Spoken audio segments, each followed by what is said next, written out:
Welcome to Why I Hate Your Podcast. These days, there are a lot of podcasts to choose from. This is another one. I'm Crystal, and each week my brother Sean and I meet up to talk about two podcasts and why we hate them, or don't. Join us and we might help you find your new favorite podcast, or save you from wasting time on a podcast you might hate.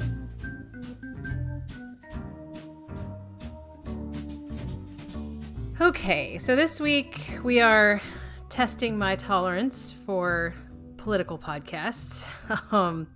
Really testing them. We're starting out with the Young Turks. This is a podcast. It's been around for a long time. I think the Young Turks actually, they're more of it's not just a podcast. They have YouTube shows. It's kind of a whole media network. They have many podcasts under their umbrella, but this is the official The Young Turks podcast. And it's hosted by Cenk, Uygur, I'm probably pronouncing that wrong, and Kasparian. It's one of the most, I think, well-known kind of, I don't want to say progressive, I'm just going to go liberal podcasts out there. And I know it's been around for a long time. I've certainly heard of them for a long time. Obviously, their topics are current events, focusing on the political.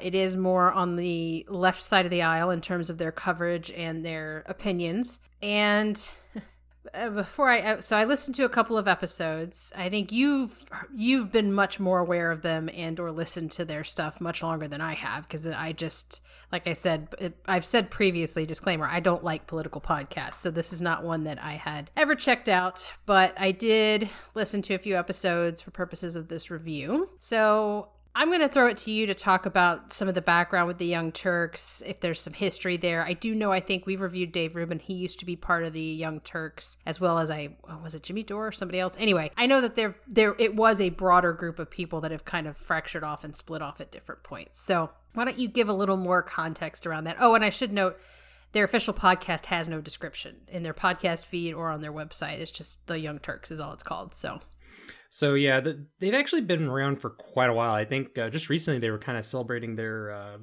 think it was like their 20th anniversary or something. Whoa. Yeah, so Cenk Uygur is kind of the founder and the leader of the whole group, if you will.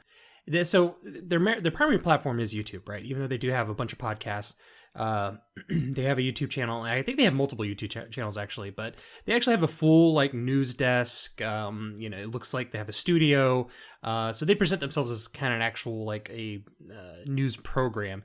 It's kind of more of the opinion piece programs that you would see on Fox News or CNN or MSNBC and stuff during prime time. And while they have a lot of different podcasts and they have a lot of people who work for them, so a lot of the other podcasts are usually people who work for the Young Turks who kind of are part of those podcasts. But the primary podcast that we listen to today is the two primaries, which is Cenk and Anna. And they're kind of like the two main faces, if you will, of the Young Turks. And you're right, they are kind of left-leaning. And I kind of stumbled upon them back in, it was probably in the late 2000s, I would want to say. And they, at the time, I could listen to them, and they seemed a lot more nonpartisan, a little bit more even keel. It wasn't really until maybe 2014-ish, 2010, between 2010 and 2014, they've kind of become this parody of themselves in a way, and that kind of comes through in the podcast. And of course, if you watch the YouTube video, they've become extremely partisan and very hyperbolic. And I think we kind of talked offline about this, and that was one of the things you had mentioned that was the first thing that jumped out at you. And what's interesting is, just from the episodes I listened to, and I just listened to a couple, I get the feeling that they probably, and I just literally did no research on this. The way they were talking, it felt to me, especially Cenk, it felt to me that they might have used, and I think knowing the fact that Dave Rubin used to be part of the Young Turks as well, if I had to guess, my assumption would be that they probably used to be more sort of traditional liberal, meaning, left side of the aisle, but not super progressive and super hardcore left wing. But I feel like they've been dragged that way because that's the popular thing to do if you're liberal, is to jump onto a lot of those bandwagons. And so, because it feels like they had a discussion about Near Tandon and that whole thing. Cenk didn't sound all that upset about some of the issues that Anna was taking with Neertanden, and we heard Jimmy Dore and other progressives talk about, I don't know, it just felt kind of like these guys probably used to be a bit more sort of your general, left-wing liberal, but not extreme. But I think they're kind of forcing themselves that direction, which would explain why they've split off with some of the other people they used to have as part of their show, and just from other things I've heard. So yeah, but this podcast is full of everything I hate about political podcasts. There's a lot of yelling. There's a lot of insults thrown around. There's a lot of hyperbole, a lot of condescension. Very much I think multiple times in both episodes I listened to, they pretty much implied that if you're not progressive, then you're dumb, morons, things like that were thrown around. Anybody who voted, not just talking about the presidential election, but anybody who votes Republican is basically either evil or a complete moron. So that kind of stuff, that kind of hyperbole and the insults, it's the kind of crap I don't like. It's the stuff I didn't like about Dave Rubin's podcast, which he didn't used to be that way, but he has also been sort of, as we talked about before, dragged over to the right because the left has sort of left him behind. And so now he's embracing, and it's the same kind of just extremist talk that I don't like. So yeah, I really, and really honestly, it's mostly Cenk. Like Anna wasn't, she certainly comes across as left wing, which is fine, but she didn't seem to be as insulting or as condescending as Cenk is, at least in the episodes I listened to, because he was doing most of the talking, because he seems very loud and annoying and pushy, and he's everything I hate about political podcasts. He's listened to too much talk radio from the 90s, and I think that's his inspiration for his style. Yeah, and it's funny you mentioned that you felt that Cenk was more more condescending than Anna, which there's a very famous clip that's gone around. It was not long after Trump was, or maybe it was right before Trump was elected, and of course they have complete Trump derangement syndrome, where Anna Kasparian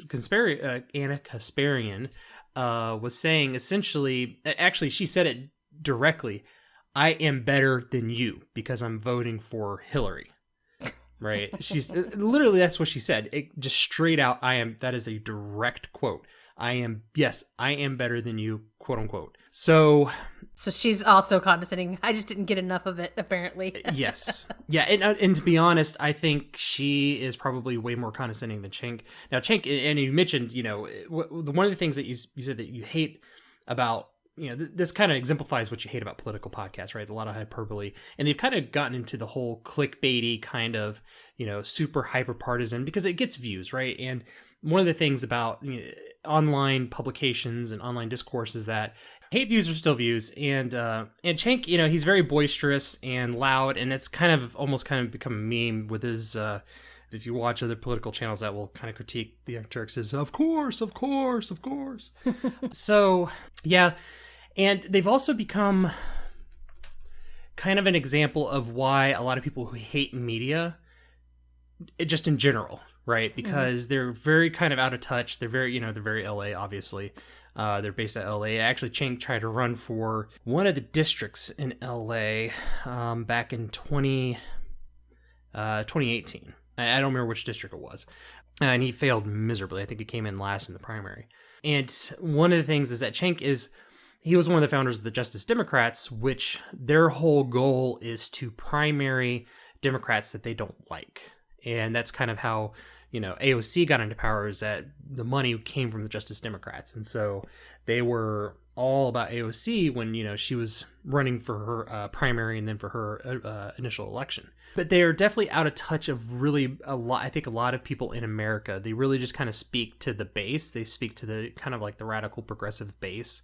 One of their, I don't know if he actually officially works for him anymore, but he's become a quote unquote bread tuber, which are these are people who are literal socialists. They're self-avowed socialists. They think socialism in America is a good thing. His name was Hassan Piker, and he was a nephew of Cenk.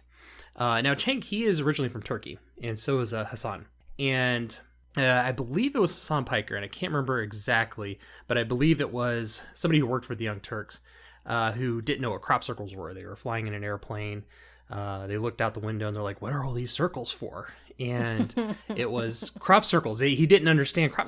Just to tell you, they don't know what's outside the city. Right. Right. And it just kind of shows you how out of touch they are. Although Hassan is kind of it's probably better if he doesn't work for Young Turks anymore. It's probably a good thing because he's extremely hyperbolic. I mean, he said, America deserves 9/11. Wow. The brave individual who blew out Dan Crenshaw's eye as a brave mujahideen warrior, he's like praising him. So, and this guy, by the way, Hassan, he probably makes 7 figures on Twitch these days. Wow. So yeah, he's popular, and AOC streams with him on Twitch and all this kind of stuff. Anyways, and I don't know if he's officially part of the Young Turks anymore. I don't think he is, but regardless.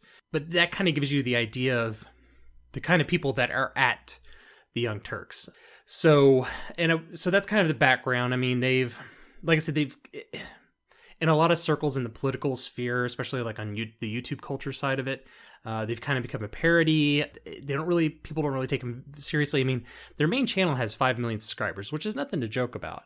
But they have their videos. Let me see here. I had looked it up. Their videos, they average like 500 to 100,000 per video, which is not great numbers if you have 5 million subscribers. Right. So I think, if anything, their viewership is probably a lot less than it used to be, simply because a lot of people just been kind of turned off by the hyperbole and this extreme partisanship. Well, and I think too is that the market for political media outside of the mainstream media has become very saturated over the last 10 years too. I mean, everybody's got a YouTube show or a podcast. I mean, even people that were part of the Young Turks before now, like Dave Rubin, have spun off and done their own thing. So I think that's also probably impacted their numbers. If you've got, instead of 20 big name political podcasts or shows on YouTube, and now there's 2,000, it's going to water down the numbers a bit too. So that kind of gives you the background, just like the history of the Young Turks, and kind of give you a frame of like the actual podcast, because again, we're reviewing their podcast, right? And they put out a lot of content, right? They've got all these podcasts,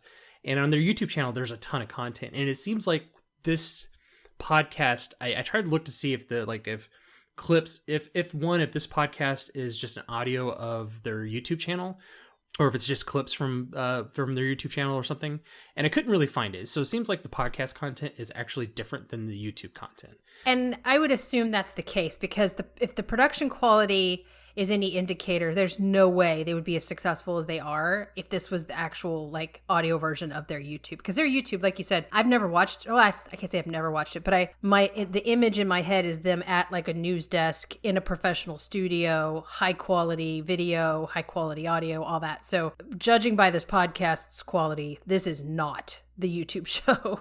On YouTube as well, they're doing a lot of Skype stuff, Zoom, Skype, internet conferencing right now because of COVID, and they're in California, which is, they have some pretty heavy lockdowns in California. And I did check, even though in their podcast the audio quality is terrible, and one of the reasons why is because they're literally on Skype. Like I watched their YouTube video, and you can see the little Skype logo down at the bottom of the video. So they're using Skype, and I went back to like a much earlier episode pre-COVID on the podcast, and the sound quality is what you would expect, right? Okay. And it had the production quality, at least audio wise, that you would see on their show pre-COVID as well. Like you said, it's just kind of a newsroom. They have multiple cameras. There probably is a director and a producer. I mean, it's a full setup, right? And so the podcast sounded like that. But recently, especially with COVID, it's all through Skype, which is kind of annoying because there's ways to do this. I mean, we don't live in the same area. We're not in the same room, and our quality is way, way better. Yeah, and so normally I try not to judge a podcast, especially if they're recording during COVID, using Skype or whatever. I should say, I excuse it if it's a small podcast, or if it's a situation where you're interviewing other people. Like you can't expect somebody you're going to interview to hook up a nice microphone, record their own audio, send you that. Like if you're going to do an interview with somebody, you kind of have to do a Skype call. And they do, I'm assuming they have interviews as part of this show. I think the 2 episodes I listened to, they didn't. I get the sense that they probably do include interviews. I would expect the 2 hosts, at the very least, to record their own audio, not the Skype audio, right? And have an editor put that together, or put it together themselves. Like that's not that difficult for a, this is a huge network. They have a lot of production value everywhere else. So I think they don't really care about this podcast, because it's not just the audio that's the problem from a production standpoint. I don't even know how to describe this. They had multiple breaks. I think there was at least 3 in the first episode I listened to, but they didn't always have an ad in the breaks. And if they did, they might have like one ad, and then there'd be 2 to 3 minutes of this horrifyingly obnoxious music. And I'm gonna insert a clip of this because it was so. I was just sitting there scrambling to find the skip button because just hearing the music was grating.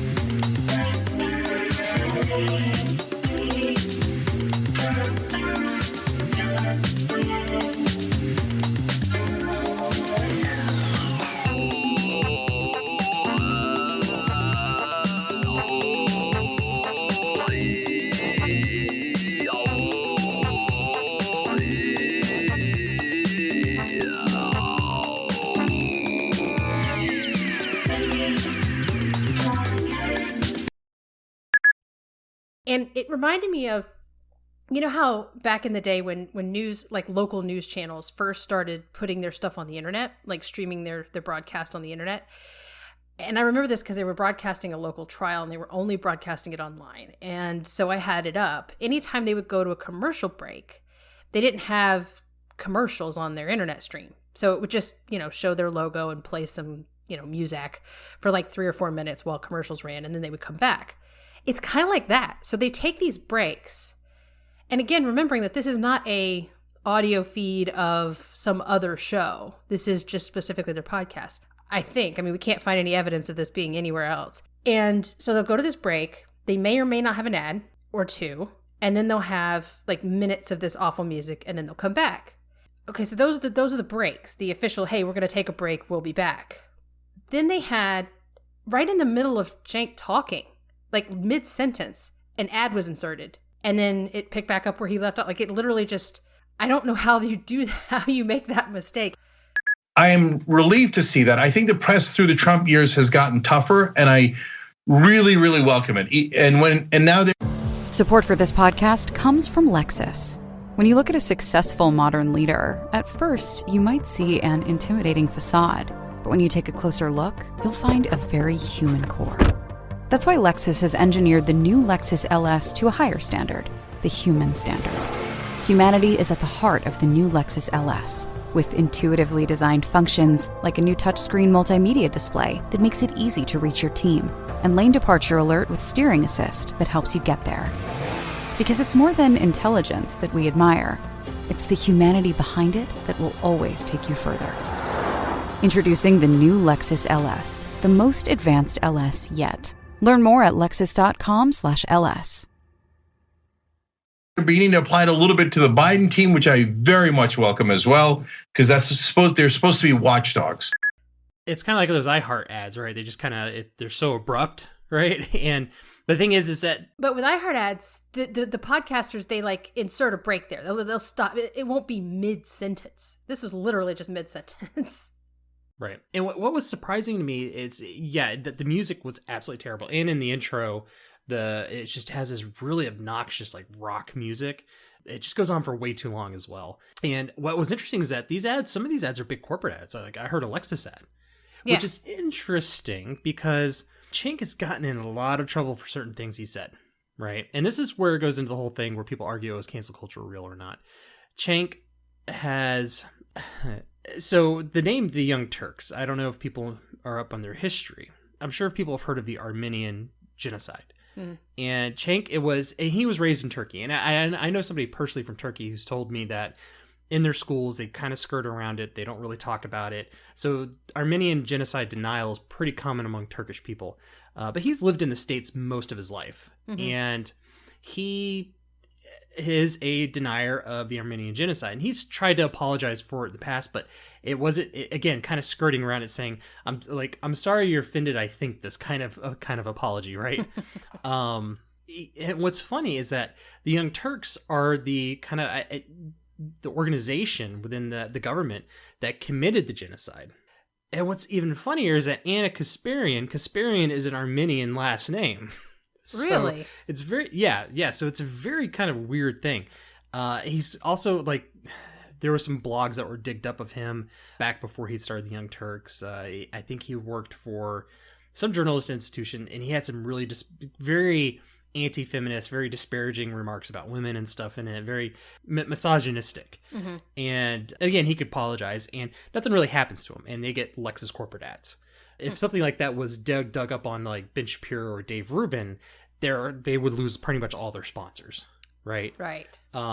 So again, there's that kind of that weird double standard we have in cancel culture that they've kind of avoided.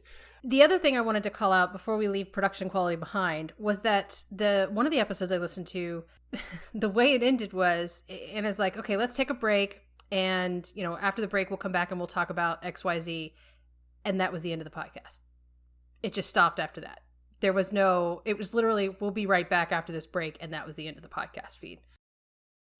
And moderate Democrats. But it's also important to keep an eye on the messaging coming from right-wing conspiracy theorists like Lauren Boebert as well. We'll be right back. I'm sorry, but this is worse than rookie level podcasting. They shouldn't publish this as a podcast. They should stick to YouTube, because clearly they have no interest in editing. They have no interest in, I think it's just a way to just a few extra pennies here and there. They can monetize it, get some money out of it, but it's just, there's no effort at all put into it. So for a network that is that big, that's ridiculous to me. Yeah, and that's exactly, that was one of the reasons why I looked to see, okay, is this just a audio version of their YouTube clips? Because that would make a little bit more sense that, they take, if they have like a 3-hour long show and they make, 20 clips and they upload it, because that's pretty common, right? People right. they have one big long show and then they just upload clips of that show.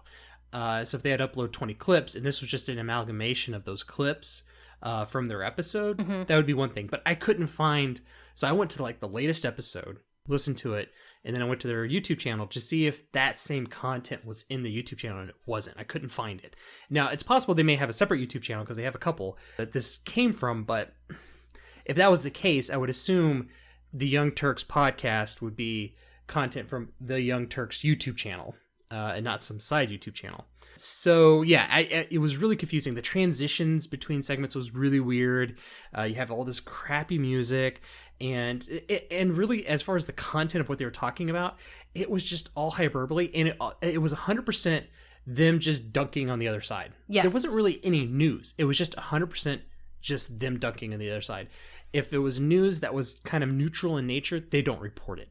If it's news that makes the right look bad, they report it, which is super annoying because they present themselves as a news organization. And I think this is where a lot of the mass media gets in trouble, because they present their opinion pieces, their opinion shows, as news. And so the Young Turks has fallen into that same exact thing, which is exceedingly annoying. And that's the problem, is that they present themselves as a news show. And this is going to kind of tie into our next podcast. We're going to talk about why there's a little bit of a difference. If you watch their YouTube channel, it looks like something that you would see on CNN or some other news channel. And their YouTube channel is very well produced. It does feel like an actual television show. But their podcast is just, it feels very amateurish. It's just an outlet for them to rant, to dunk on the other side. They don't really put any effort into it. Like you said, it's just there it's probably just there for them just to throw up ads, right? We just got to get something out so we could throw up ads onto it. And there wasn't that many ads, but these were big corporate ads. So that's kind of just, I don't know what the point of the podcast is, really. To be fair, there is no description of the podcast, so I don't think they necessarily present the podcast as news, because like I said, there's no description on their website. It's just the Young Turks podcast.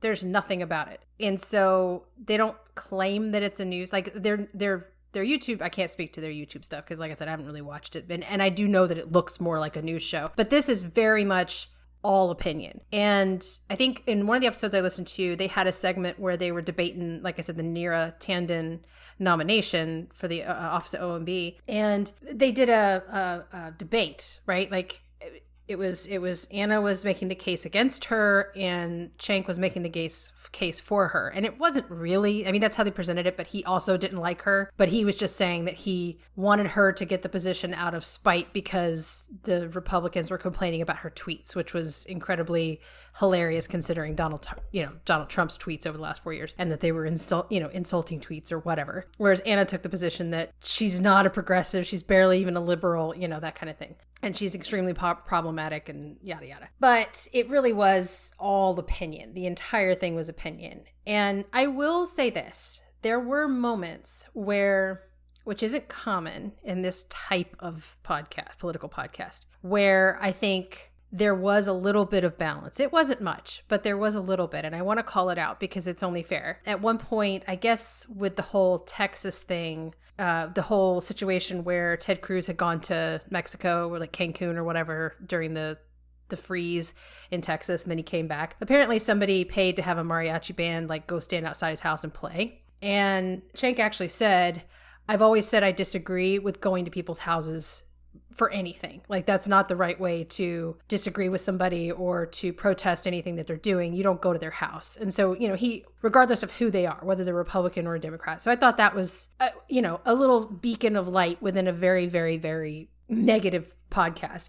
The other thing was he did at some point call out, I don't remember if it was him or Anna, but I just had a note that they were talking about Neera Tanden, and they were talking about the cronyism, right? Because I don't know if she founded the CAP, the Center for American Progress, but she was a huge player in it and did a lot of fundraising for it and everything. And that's a hugely problematic organization. It's pretty much funded by the military industrial complex. But they pointed out in that discussion, or one of them did, I don't remember who, that the kind of cronyism that we're seeing, that Neera Tanden's especially guilty of, is rampant on both sides of the aisle. And she's an example of that because she is a Democrat. And so I do appreciate because so many of these political podcasts that are clearly either left-wing or right-wing, when they can't call out bad behavior on their side of the aisle, I kind of lose all respect for them. They don't do much of it from what I've heard on these podcasts, episodes that I listen to. But there was at least a little bit of it. You could call it a token, okay, yeah, the left does it too. But I get really frustrated these days when you are not allowed to point out the bad thing being on the other side as well, because it gets criticized as whataboutism.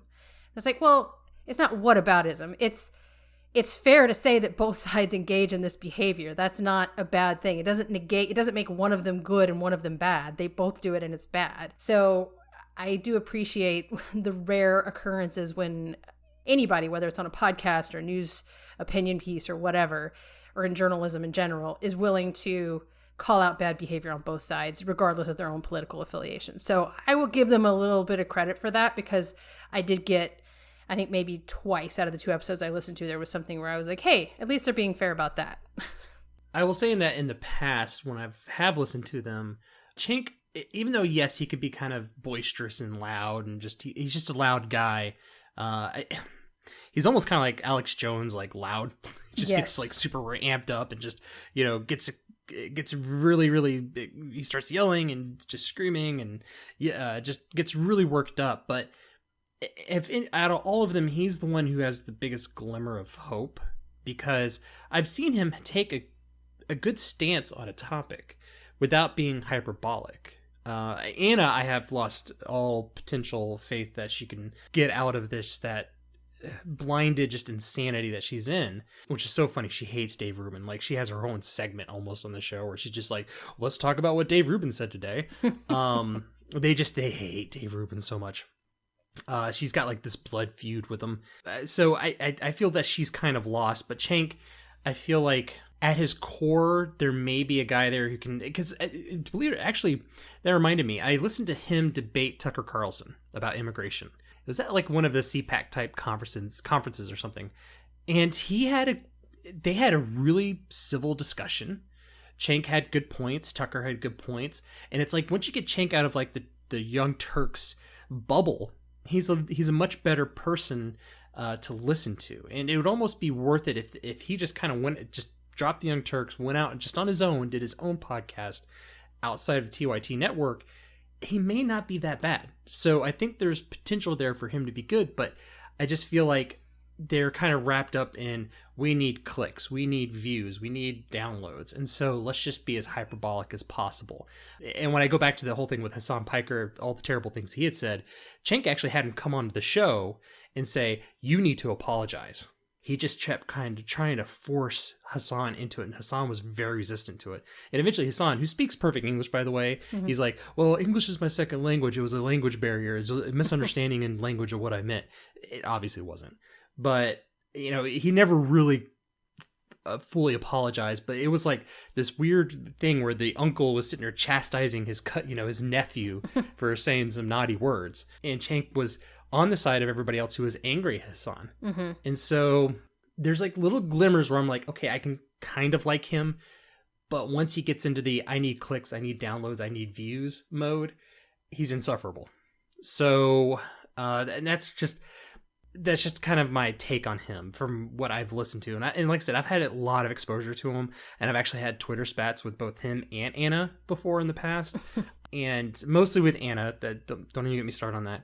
I think Cenk, if anything, and here's the crazy thing, I would say out of their core team of people, he's probably the most centrist of them, which is kind of a weird thing, even though he's definitely not as centrist, but he's definitely not as far left as everybody else on the show. Yeah, and that's why I think I got that impression that he's probably more like a classical liberal, and that he's being sort of him and Dave Rubin are basically the same. It's just that he's in a left-wing progressive bubble that's sort of dragging him along. And, you know, I feel like they probably both started out with very similar views, kind of that classic liberal, and then slowly got pulled in opposite directions by all the extremism. But Dave went more right, Cenk went more left. And again, I've only listened to 2 episodes, but I got that sense. He didn't feel as bought into some of the more extreme parts of the discussions when it comes to, like I said, he was more willing to be like, hey, that's not cool, or, you know, let's talk about the fact that this is something that happens on both sides of the house, you know, or both sides of the aisle. So I think it's they're kind of 2 peas in a pod in terms of the situation that they're in and the way that they're presenting themselves. And I think you're right. It comes down to, if you're in that bubble, your language just gets more and more extreme. Because if you look at Dave Rubin, like we talked about 5 or 6 years ago in his show, it was excellent. It's completely nonpartisan, completely balanced, very calm and level-headed. And I'd be willing to bet that if you went back 5 or 6 or even 10 years ago with Cenk, you could probably find a much more kind of balanced coverage, much more, you know, less hyperbolic and screamy. And because even Rubin now is over the top, right? You know, like the clip that I put in that episode where he was making fun of Biden, it was ridiculous, it was hyperbolic, and it was dumb. And it's the same kind of crap, you know. I hate it on both sides. And it's unfortunate because I think it shows that that's something that is happening widespread to the more centrist voices out there, is that they have to choose a side, and they have to go along with that side if they want views, if they want people to listen to them, if they want people to take them seriously. And that says a lot about where we're at in this country, and it says a lot of scary things about where we're at, to be honest. If you have a centrist voice, you can't survive, but that's what it feels like. Because all the ones that start out that way eventually drift one way or the other and get pulled that way because it's the only way they can get views. So, right. But yeah, I will say, from a verdict perspective, while I tried really hard to find the positive in the experience, I hate this podcast. It represents everything I hate about political podcasts. And even if it was actually a good podcast, I think I would still hate it because the production quality, the weird, long, crappy music breaks, the random insertion of ads, the cutting it off at the end without I don't know. It's just so bad. There's no effort being put into it. And so even if I liked the content, which I don't particularly, I would hate this podcast. So yeah, chalk it up. I hate it. Yeah. And as far as my verdict goes, I hate it too. And for the same reasons that you say. The weird transitioning, the weird format, just the quality of it. It just feels weird. So even if it was a good political podcast, I'd just be like, it's not fun to listen to just simply because it's so jarring. These weird transitions and the music and everything. It's just, I don't know. It's not a pleasant listening experience, if you will. No. So yeah, I hate it too. And I agree. It's everything that is wrong with media today. Again, I remember listening to him way back in the day when Obama was still in office. I think it may have even been during his first term that I had started listening to him. And I remember the very first time I sat down and listened to him, I'm like, I have no idea if they're right or left. And it was kind of refreshing. at the time. And now you go back and it's just a complete, it's a circus. It's a bunch of clowns in a clown car over there. And which is a shame because centrist content, I think, or let me rephrase it, not necessarily the evil radical centrist content. There just needs to be even takes from both sides, and so it's why we need things like the Babylon Bee to just keep things lighthearted, if you will. Just make fun of everybody. Yes, make fun of everybody.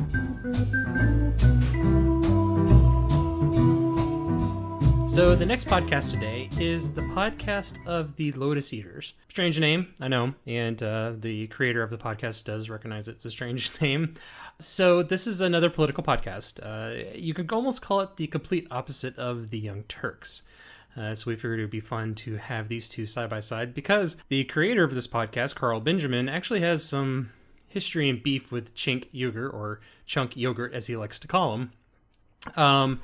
So the podcast of the Lotus Eaters, which I'll just call Lotus Eaters from here on out, is run by Carl Benjamin, and he's got a staff of characters who work for him. One of them's Callum, who's been working with him for quite a while, and I have looked everywhere. I have no idea what Callum's last name is. Good luck trying to find it. And there's probably a reason for that, which we'll get into that. But he has a couple other staff members, Hugo, and there's some others I can't remember off the top of my head, but. And they do have a website, and it's their own network, which is very important in the history of this, how the Lotus Eater podcast came into being. So Carl Benjamin, otherwise known as Sargon of Akkad, was a YouTube personality who really kind of gained fame during the whole Gamergate debacle of 2016-ish? 2014, it was 2014, where he had a series on YouTube called This Week in Stupid, which was just really critiquing articles that you would see on the Not the Babylon Bee website. And it kind of took off, and he rose to fame. And he is known to be quite a spicy character. So much so, in fact, he has been banned off Patreon. He has been banned from MasterCard, from Stripe. He's been banned from many, many platforms. All of his channels have been demonetized on YouTube. He has multiple channels. And so he felt like that... As he puts it, being on YouTube, you have a sword of Damocles over your head at any point. You can just be gone for little to no reason. And he's kind of the perfect example of how YouTube and some social media platforms kind of put a more critical eye on people who criticize popular narratives. I know he is a controversial figure, and that just kind of fueled the fires more because he was pro-Brexit. He is a British nationalist, or English nationalist, if you will. He's very proud to be English. And so he actually ran for MEP in England at one point, more so as a meme and than anything else. He knew he had no chance, but he thought it would be fun just to hobnob with the political establishment and just kind of make jokes to the other MEPs he was running against. And he does have some association with some people who have been deplatformed. I mean, he's been on Alex Jones' show. He's been on... he's done tours with Milo Yiannopoulos. So he is... he's not shy from criticism, and he's definitely no stranger of it either. So he decided to kind of leave YouTube in a sense and create his own platform. And so he created the site, Lotus Eaters. This is their podcast, which is a daily podcast. It's purely monetized through their website. They're not beholden to Patreon or any of those type of platforms or to YouTube anymore. So they're kind of just trying to do their own thing. And it is a news commentary show, if you will, mostly political commentary. And they very clearly paint themselves as that. They don't write their own articles. They mostly just talk commentary of other articles that have been written by sources like the BBC and whatnot. So this is probably your first exposure to Sargon, which I'll have to remember to call him Carl Benjamin because I'm used to calling him Sargon. What was your take on probably one of the most maligned people on the internet outside of Alex Jones? Well, so initially when you first mentioned this podcast, I didn't realize it was I didn't know anything about it. I just knew it was a political podcast. We decided to do two of them. Well, I don't know why in a week. And so I didn't realize it was Sargon of Akkad or Carl Benjamin. I did know the name. I have heard of him. You've mentioned him before, and I've also, seen. I'll be honest. I don't know what happened with Gamergate. I'm I'm not up to speed on any of that. I don't know what the controversy was. I have no idea why his take was weird or bad or whatever from the, the accepted narrative. So I really don't have a lot of background on this guy. I do know that if you Google him on the Wikipedia article comes up, and the first thing it says is Carl Benjamin is an anti-feminist. So I'm guessing that has something to do with the Gamergate. And so so I didn't really have any exposure to him or his opinions or anything. And I'll be honest, I was kind of shocked. I fully expected the kind of thing we just talked about with Young Turks. I expected extreme shouting and, I don't know. I just expected a character. But he's not. He's British, so he's not going to be super shouty. Most British people aren't, I've found. But except for maybe Jeremy Clarkson. He is very kind of calm and even keel. His delivery method is very, I don't know. He doesn't shout. He doesn't get worked up. He will laugh a lot. He seems to find a lot of the stuff that he's reviewing kind of hilarious. He's basically, from what I listened to a couple of episodes, and from what I could tell, he, like you said, the show seems to be mostly him pulling up news of the day and then discussing those things. And so it might be an article from the New York Times or something from the BBC. I think one of the episodes I listened to, they had watched a documentary that was put out by the BBC about COVID and how it disproportionately affects people of color. And so they played a lot of that. They played many, many clips from it and then just kind of talked about it and maybe countered some of the positions they had with information from studies and things like that. Generally, it came across as very rational because I knew he was hugely controversial. I knew that he has been deplatformed all over the place, that he's persona non grata on the internet. So I really kind of expected some craziness and some really wild alt-right takes. And he is certainly right-wing. There's no doubt about it. He's conservative. He is extremely anti-progressivism.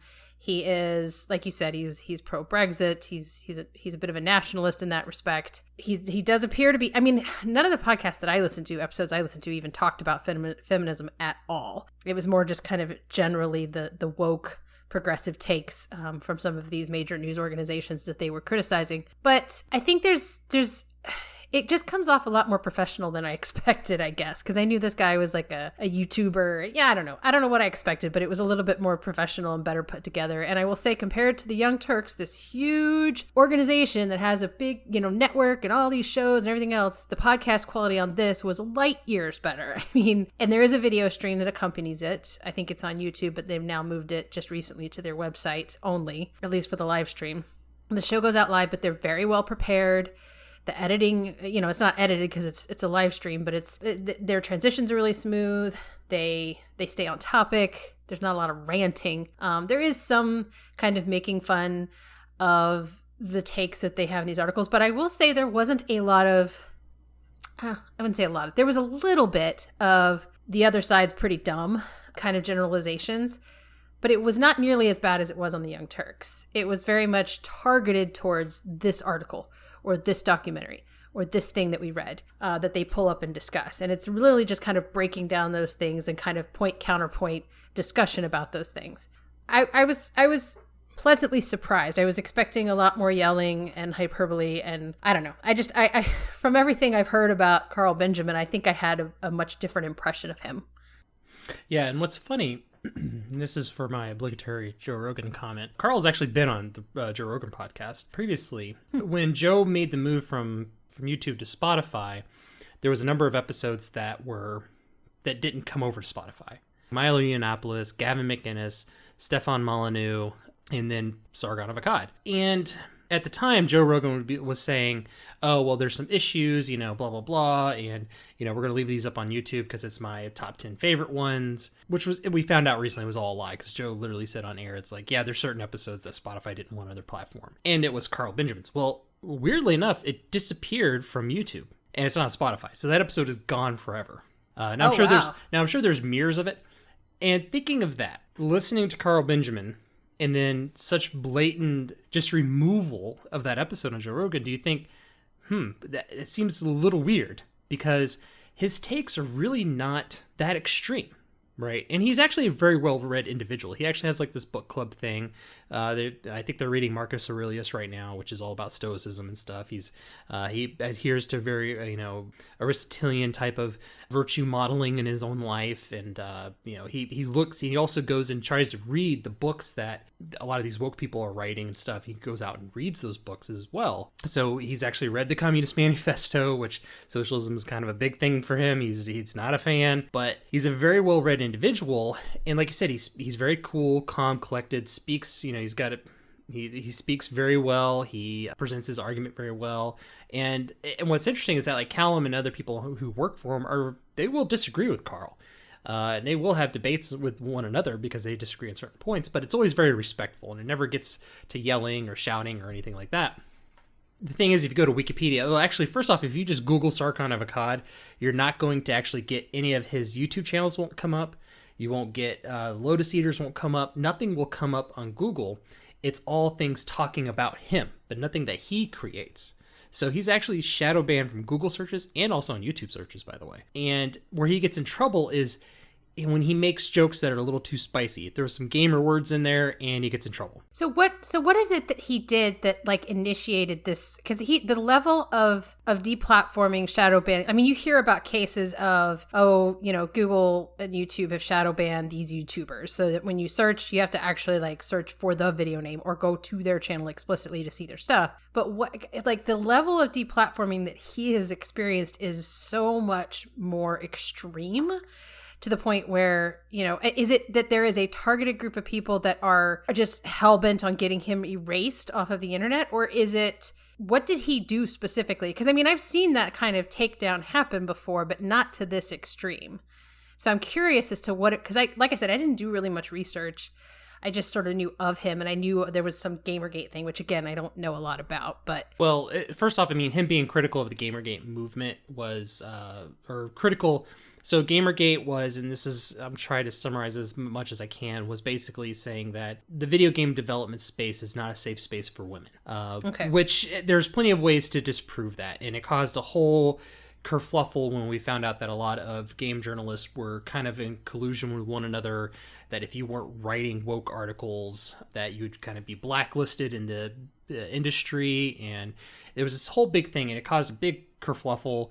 And Carl was very critical of people who were perpetuating that gamers were, racist, alt-right people, they just hate women. And he's like, no, that's not true. And that was just kind of verboten at the time. And he got in a lot of trouble for that because he was a very outspoken critic of that whole thing that happened in 2014.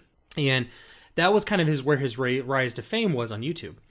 And it was during that space where his main channel, Sarkhan of Akkad, got demonetized. It's not banned, it's still there, it's just been demonetized. So he switched over to a channel called Akkad Daily, which is just daily. It's kind of what he's doing now with the Lotus Eaters, but it was just kind of a daily. He would do 2 or 3 uploads a day of just talking about one specific article, and it was just him. And he's gotten demonetized, and he's never received a reason as to why from YouTube. And YouTube has actually never explained to him why he's been demonetized. It's just one day he wakes up, boom, he's demonetized. Well, they're notorious for that. They don't tell anybody why. They'll just say, you violated something, and that's it.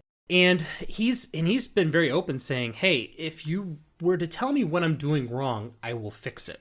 Because a lot of the rules are very vague enough so where, if YouTube, they don't like you, they can find a reason to demonetize you or even ban you. So the two biggest events, one where he got banned off Patreon, which had a very large cascade effect on Patreon. It was actually very damaging to Patreon when this happened, was that he did use the N-word on someone else's live stream. He used it in I guess you could say like in a third person, basically saying someone used the N-word and he just used the N-word, right? Okay. So he wasn't actually using it to, Oh, like Cuomo. Yeah, kind of like, exactly, just kind of like Cuomo. So, and what happened was that Patreon had banned him for that.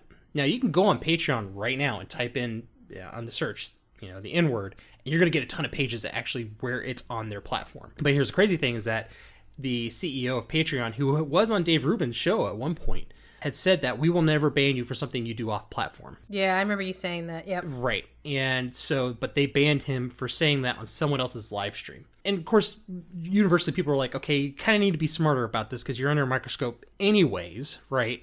Right. But again, context is important where there's a double standard. Like you can literally, like I said, you can go on Patreon, type in the N-word, and you're going to see pages where it's on that platform. Those people aren't banned, right? It's like, okay, you need to, if you're going to ban Carl, you need to ban everybody who's using it. Right. So because of this, Sam Harris, Jordan Peterson, Dave Rubin, a lot of people who we're talking like in the top 5 and top 10 of Patreon left Patreon. And we're talking tens, it might have been hundreds of thousands of dollars a month that Patreon lost because they had banned Carl Benjamin. And then he moved to Subscribestar, which is kind of like a Patreon type alternative. And MasterCard said, okay, well, PayPal, Stripe, who worked with Subscribestar, we're not going to allow PayPal or Stripe to use MasterCard services on Subscribestar because Carl Benjamin's there, which is technically illegal because it's cartel behavior, but granted, where are you going to get the money to fight that, right? And so Subscribestar got shut down because Carl moved over there and they had to come in and get a whole new payment processor, and it took him down for a while. The other big thing that he got in trouble for was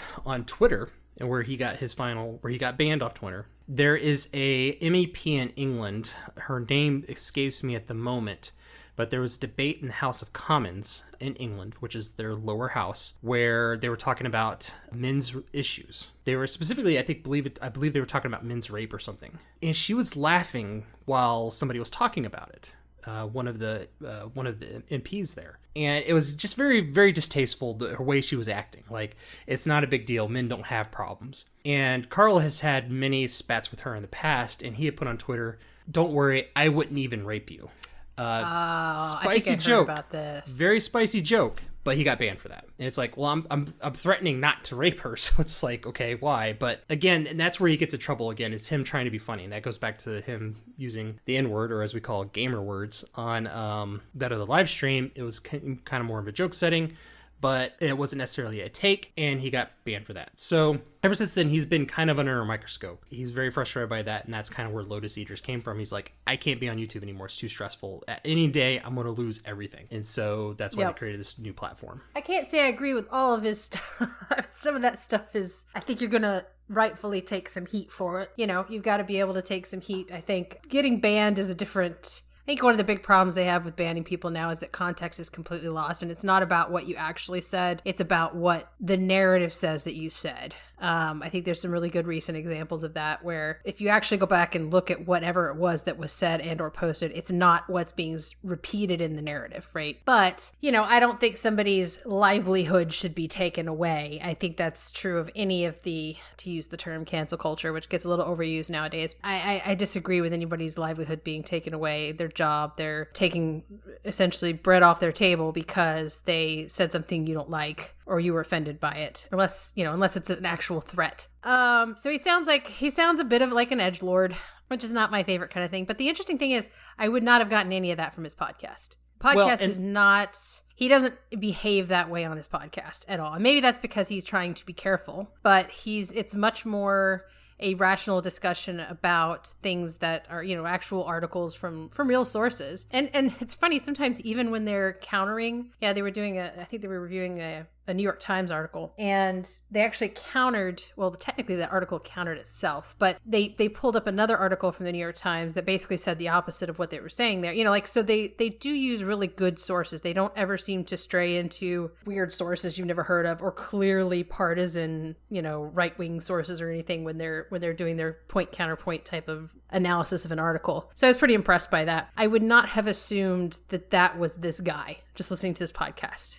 His early reputation of edgelord is true, and I think after being slapped on the wrist so many times, he is a lot calmer and he's a lot more careful. He tries not to come out with the spicy jokes anymore, because apparently he's learned that I can't do those jokes. And the thing is, he's always said that he gladly accepts the bans and the demonetization, because, again, if they could show him what he did wrong, where it was in the terms he did wrong, and if that rule was applied evenly across everybody, then he's like, fine, I'm okay with that. You know, I did something naughty. I deserve to be banned. I expect that to be applied to everybody who does the same thing, which isn't true. And that kind of goes back to the episode where Tim Pool was on Joe Rogan, where they talk about that same exact thing. They talk about Sargon in that episode. And with Jack Dorsey? With Jack Dorsey. Yeah, Jack Dorsey, Vidya, forget her name, and Tim Pool. And which I recommend anybody to go and watch that episode. It's an excellent episode because Tim is very big on this as well. He's like, your rules have to be clear, concise, and it has to be applied evenly. And again, Carl's like, you know what? I'm totally okay with following the rules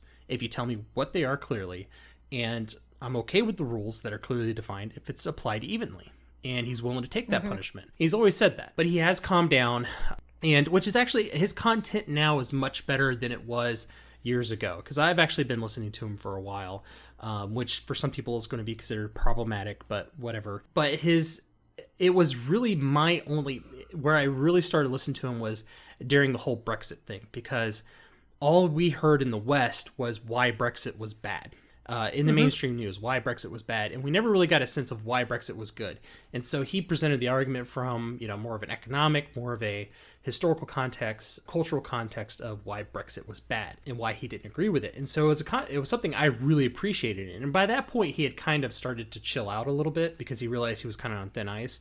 And I think he's much better now because he's a lot more even keel, as the Lotus Eaters podcast presents, and he doesn't get hyperbolic. Very rarely does he get hyperbolic.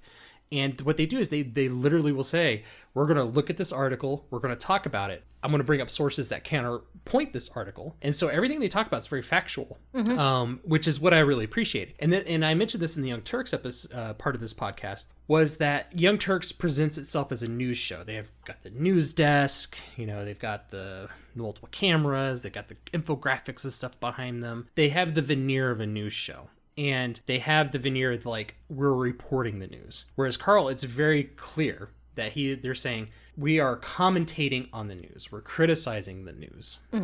And so, which is what I appreciate, is that the format is very much different. Even though you may say that they're both kind of similar shows, one's on the right, I would say Carl's more kind of the center right. I would definitely say that Dave Rubin is probably more to the right than Carl is. Well, and I would say center right is probably, from our perspective, accurate. I think in England, he would be considered right wing. No, that's true. Yes. In England, yeah, exactly. He is considered to be pretty right wing in England. Because our conservative is way more conservative than England's conservative. Right, exactly. And again, this guy is like super proud to be British, right? And so he just wants what's best for his country. And that's kind of where the Brexit thing, and he thought Brexit was best thing for the country in the long term. So to kind of go back to the TYT comparison, I prefer the commentary because while both shows are kind of the same thing, the presentation, the lack of hyperbolic speech, and the fact that everything is sourced is much more appreciative than we're just going to dunk on everybody because that's fun and we want to do that because the Young Turks is looking for the hate clicks, if you will. Well, and to be fair, I mean, granted, I only listened to a couple of episodes, but in the episodes I listened to, Carl and Callum, they never talked about a specific person that I can recall. They were talking about articles. They were talking about, I guess, a little bit with the documentary because they mentioned that the actor who was doing the documentary was sort of ignoring the information being presented to him. Like he was being told all these facts, and then he would say, "Yeah, but why?" And like he wasn't absorbing the information that was being presented to him in the documentary from the scientists. But in general, they're not. Whereas on the Young Turks, they spent a lot of time making fun of Ted Cruz, making jokes, et cetera, which is not hard, let's be honest. They didn't really do that in the episodes I listened to on the podcast, The Lotus Eaters, because they focused on the articles and what the subtext of what's in those articles. Like, for example, the New York Times article that they did, it was basically, and it's pretty crazy, but the article was essentially saying that we shouldn't use the internet to dig into or try to verify things that we read online. Mm-hmm. We should only use the trusted news sources. So if you see something online, don't go digging to try to prove that it's true or false. Just look at the source and make your decision from there. It was a pretty crazy article. I'm not going to lie. That goes back to, which Sargon will refer to this a lot, by the way, the younger Cuomo who works for CNN, back when the Hillary's emails were leaked online, or no, not Hillary's, the DNC emails were leaked online. They were basically, Cuomo was saying, oh, by the way, you're not allowed to read those, but we are. So trust us. So yeah, he took pretty big issue with that. Yeah. And honestly, a lot of the stuff that he was calling out, some of the hypocrisy in the media, none of it was shocking. None of it was extreme. None of it was, I would say it was definitely on the conservative side, but it wasn't alt-right. It does seem like he focuses a lot on the current narrative of if you're white, you're racist automatically. What is the name of that book?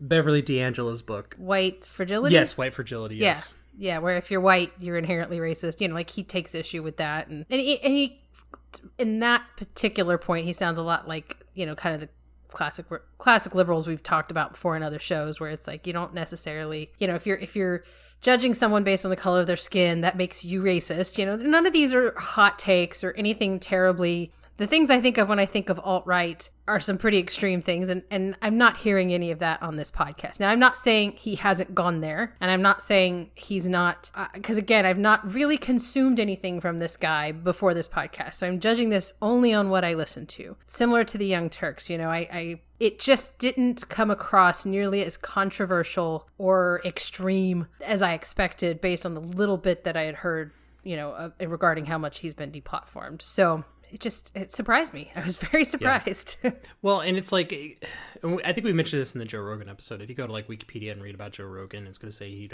he's alt-right, he's a white nationalist. You're going to hear all these crazy terms to describe Joe Rogan.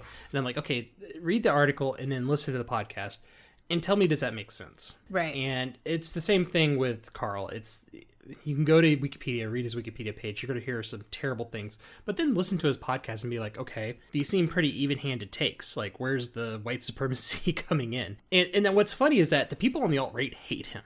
And actually, when he said the N-word on somebody else's live stream, it was talking about how much he was actually being attacked by the alt-right at that time online rather heavily. And he made a joke referring to the alt-right and where he used the N-word. And the alt-right hate him. And he's actually debated Richard Spencer.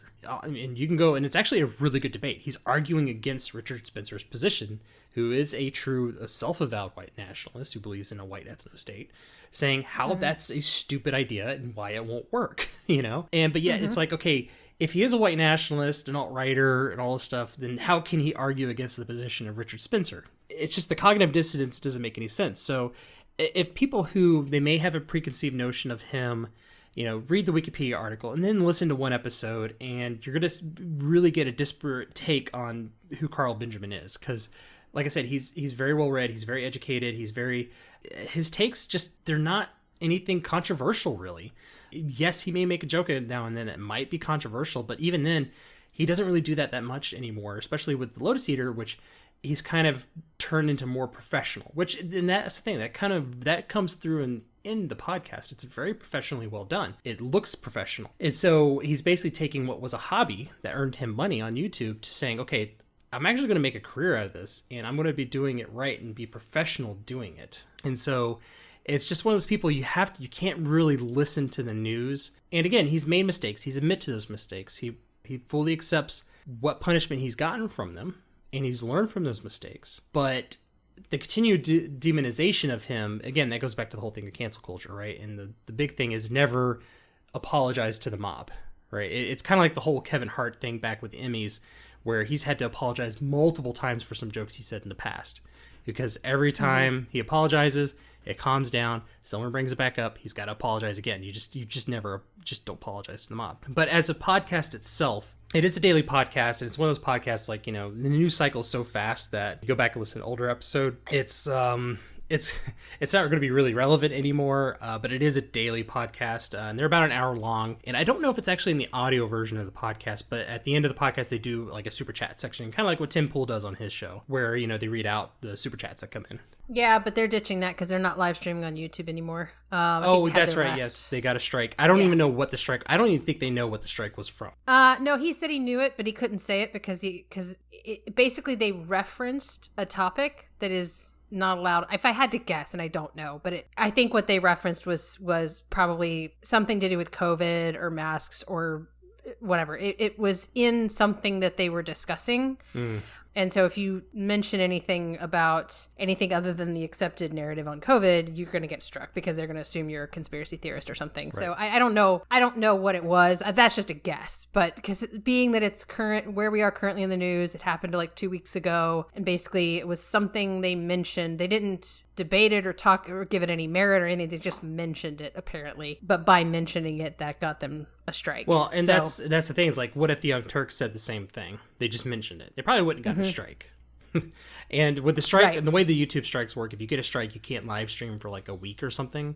Yes. So they took it to their website and they've liked that so much. They said that the super chat revenue is not really that much for them. So they're fine with just, because they also, it wasn't just super chats, but they'll also take questions or even video questions from that are submitted to the website from their supporters. So the people who have like a membership on the website, kind of like Jimmy Dore, they have additional content for people who are members of the website. And as far as podcast goes, they'll take questions and discuss them on the show from members of the website. So I think they're just keeping it strictly to that now. Yeah, and by the way, they do have a premium membership. It's kind of like in tiers, almost kind of like Patreon. Like, the higher the tier, the more expensive and the more access you get. And the website itself, good luck trying to find it. If you type in Lotus Eaters on Google, it's not going to bring them up. So yeah, I had a hard time finding it for the show notes. I had to dig a little bit because and it's funny because there's another podcast actually called just the Lotus Eaters. When you recommended this, I didn't know what it was. I didn't know who it was. I didn't even know it was Sargon of Akkad. And so I sent you a screenshot of like, are you sure this is the right podcast? Because it's like a bunch of teenage boys or something. Do we have a podcast?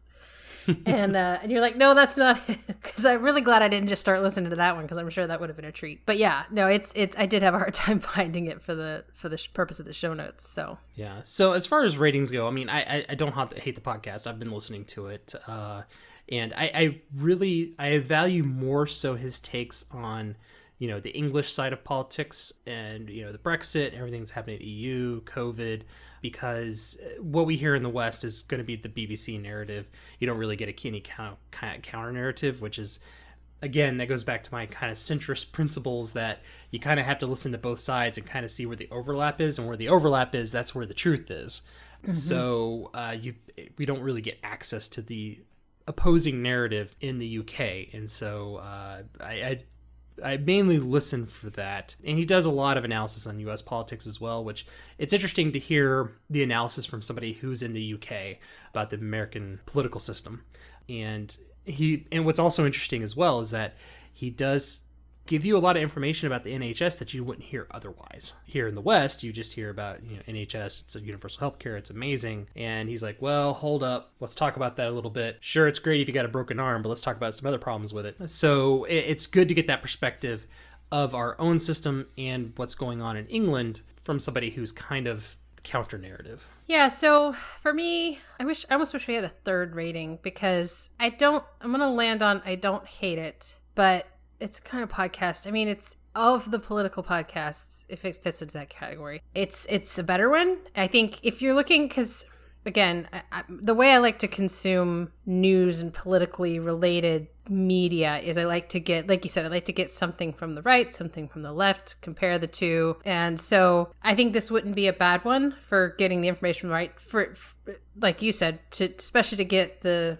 conservative perspective on English politics, British politics. But am I going to listen to it regularly? Probably not. Because again, I don't like political podcasts. So of the ones we've listened to, I don't hate this one. For me, like I would rank it below the Jimmy Dore show because at least that was funny. There was a lot of comedy to it. And so it was a little more entertaining. I mean, not that this isn't a well put together podcast. It's very good. It's well researched. The points are, well thought out. There's no shouting, no arguing, stepping on each other, all the crap that I hate in political podcasts. I don't hate it, but I don't love it either. So yeah, for a political podcast, it's pretty good. I'll give it that.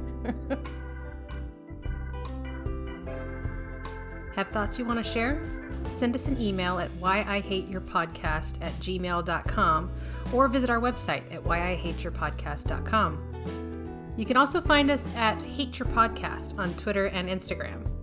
Our intro, transition, and outro music is by Kevin MacLeod and licensed under Creative Commons. Please see the show notes for details.